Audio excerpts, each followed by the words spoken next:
a new copper company came in and bought the mine, the copper mine in Superior.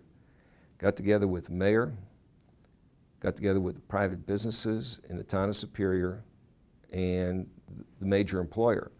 And they said, if we don't have a wireless or broadband capability here in our town, we'll never be able to survive.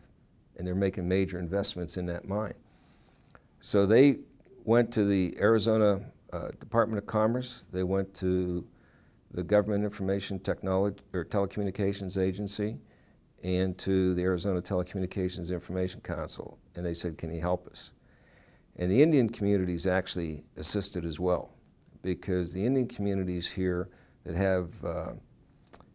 have casinos on their Indian land, one of the provisions of allowing them to go do that is that they have to, the state requires them to do outreach to outside of the actual Indian community itself, invest like 10% of their earnings at the casinos into that. So they helped, they pitched in. It took 2 years, but they basically broadband enabled with a wireless mesh through the town of Superior. And now all the services, the police, ambulances, and all those folks who before had no connectivity, now all of a sudden they have connectivity. So that county just basically, every little village or town in that community said, hey, we want to do the same thing, so expand onto our area as well. So that was a success. So that's what ATIC, and they're still doing it today. They're still, I'm sure Mark told you about the broadband map that he worked on and put together, and they just went public on that. The GITA is the organization that basically owns the responsibility for the map, mandated by the federal government to do a broadband map. Every state is mandated to do that.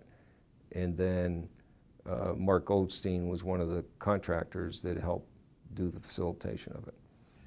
It goes out and it looks up on the map who the providers are that service that particular street address. Or I can do other demographic work where I can, if I'm a city planner in a rural community, I can look and see what the general availability is of broadband at that particular community or that particular location. The grant money, one of the first thing in the grant money is you have to go put together an assessment of where you are. So they went and did an outreach to all the private sector carriers. I think there was 70 some of them, and they got all but one. And they said, give us your data and we'll put it into this map, and to protect the information of each of the carriers, nobody can see the entire layout of any carrier's network, but you can put your address in for wherever you live, and what will pop up is the information. What will pop up is the information of what's available at your location, who the carriers are, what kind of service is provided, what speeds, and then you can go do your own due diligence and see who you want to go contract with to provide the wireless service or the broadband service, whatever that might be.